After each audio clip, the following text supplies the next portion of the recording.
Саламатсыздарбы каналдын катталуучулары, коноктору. Биз каналыбыздын биринчи максаты орус чергесинде жүргөн мекендештерибизге күнүмдүк ушул жерде иштеп жүргөндө колдонулуучу сөздөрдүн орусчасын билгенибиз менен бөлүшүү. Аз маз билгендер болсо сөз байлыгыбызды көбөйтүү.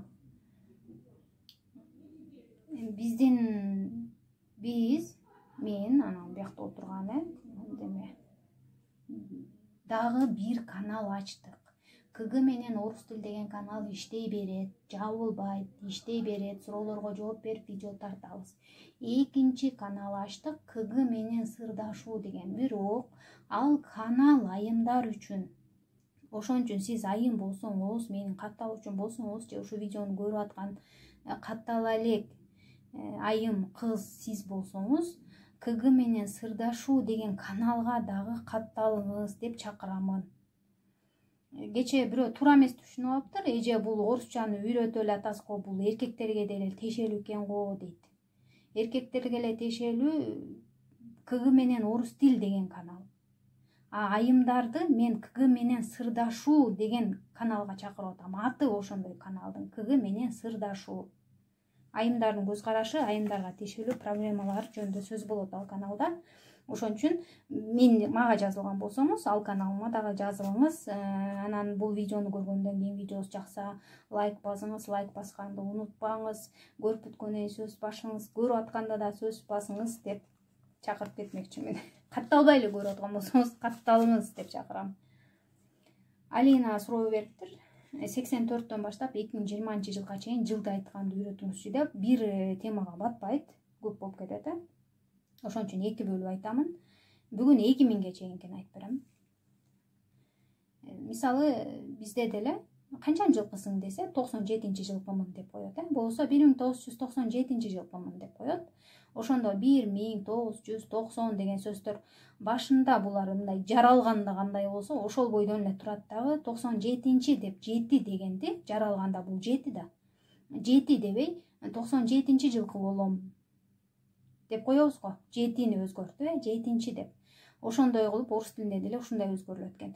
Жылыбыз эми мындай 4 цифрадан турат. Эң акыркы цифраны гана өзгөртөт экенбиз. Бул үчөө тең башында кандай болсо ошондой эле боло берет экен. 4 цифрадан турган убакта. Мисалы, год рождения деп эле коюшат, туулган жылыңыз.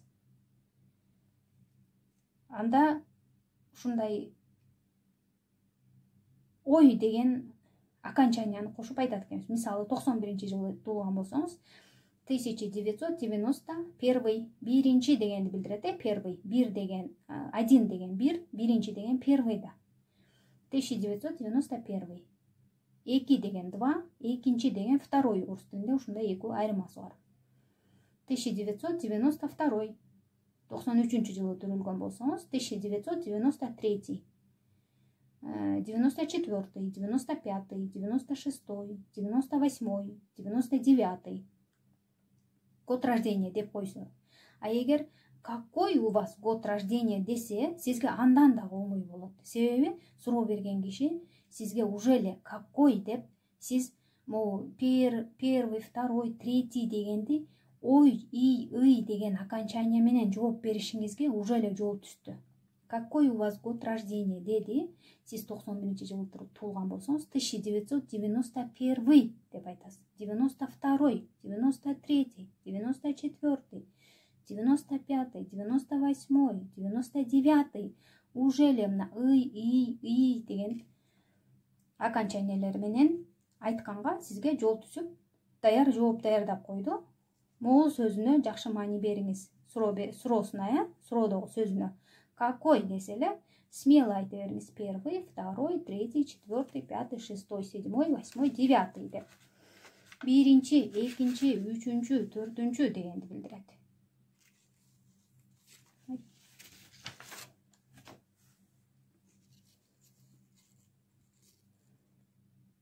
Дагы бир суроо болуп калат. В каком году вы родились? В каком году вы приехали? В каком году ты построил дом? В каком году ты купил эту сумку? В каком году ты женился? в каком году ты родила, а в каком году ты вышла замуж, а в каком году вы развелись деп. В каком дегенде, ошол в каком деп суроо бергенде сизге уже эле сиз билиңиз в первом, втором, третьем, четвертом деп могу ом деген окончание менен жооп бериш керек. 3 сан жанагындай эле кетет. Мисалы сизге 1000 бирөө көрсөтүп, сүрөттөн көрсөтсө 1000 деп айтасыз, 900-дү көрсөтсө 900, 90-ду көрсөтсө 90 деп айтасыз да. Үчөө ошол бойдон эле турат дагы. Могул эң акыркы 4-чү цифрасы эле. 91-чи жылы аял калган болсоңуз, женился в 91 году. В каком году деп атасыз да. Деп сурады да сизден. В 91 году. Родила в 92 году. Вышла замуж в 93 году. Развелся в 94 году. Построил дом в каком году? В 95 году. Приехал в Москву в каком году? В 96 году. Уехал в 97 году. А в каком году ты вышла замуж? В 1998 году. А в каком году ты еще, мисалы, училась десе? В каком году ты поступил деди? Ушенсе в 99 году.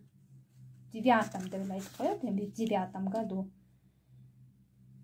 Ондуктар боюнча 1980 деп эле коебуз да. 80 деп бир айтабыз, орус тилинде деле ошондой экен. 80 жылы туулгам десеңиз, мисалы, а в каком году вы родились деди? В 1980 году. Какого года рождения деп сураса? 1980 года рождения. А в каком году ты родился? В 1980 году. Демек, какого, каком деп өзү суроо бергенде эле жообуңуз даяр. Какого десе 10-го, 20-го, 30-го, 40-го, 50-го, в деп айтып коесуз муну, г деп айтпайсыз. Баарында эле 10-го, в деп атам, 60-го, 70-го, 80-го, 90-го года, 90-чу жылкы болсоңуз, а вы какого года деди? Какого деп уже эле айтты сизге. 1990 года рождения. В каком году ты родился? В 1990 году.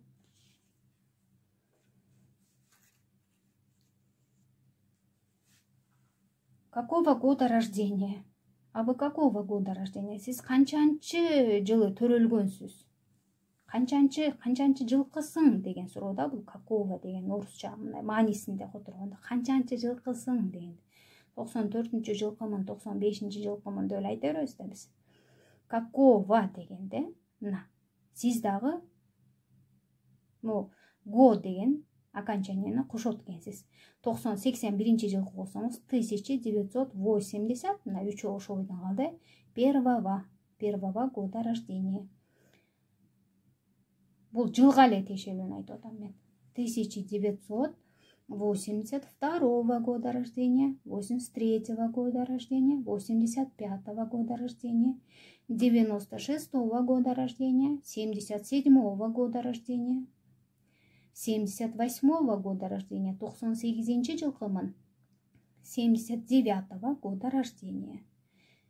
Демек, какой десе, первый, второй, третий, четвертый, какого, первого, второго, третьего, 7, 6.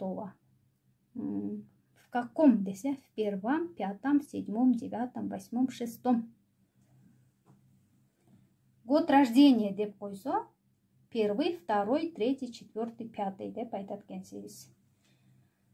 Каналыбыздын видеолору жакса ыкылас басып, комментарий калтырыңыздар. Суроолоруңуз болсо, ошол видеонун астына комментарий калтырыңыздар. Ошондо жооп берүү мүмкүнчүлүгүм көбүрөөк болот. Наркы каналга айымдарды чакырып атканымдын себеби, ал канал айымдардын темасына жана айымдардын көз карашы менен болот деп атпайм. Ошон үчүн эркек балдар, мырзалар, өзүңөр нервиңерди сактап, ал каналга кирбей эле коюңар деп өтүнөм. Мындай интрига эмес, кирбегиле деп анан элдер кызыгып кирсин ушака эркек балдар дагы дегенчи. Бул реально эле түз эле айтып аткан сөзүм. Ал канал эркектерге эмес, так что эркек балдар аяка жазылбагыла. Айымдар болсо жазылыңыздар деп айтам.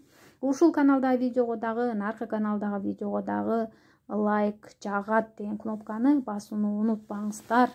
Каналыбызга подписаться деп катталып көрүңүздөр.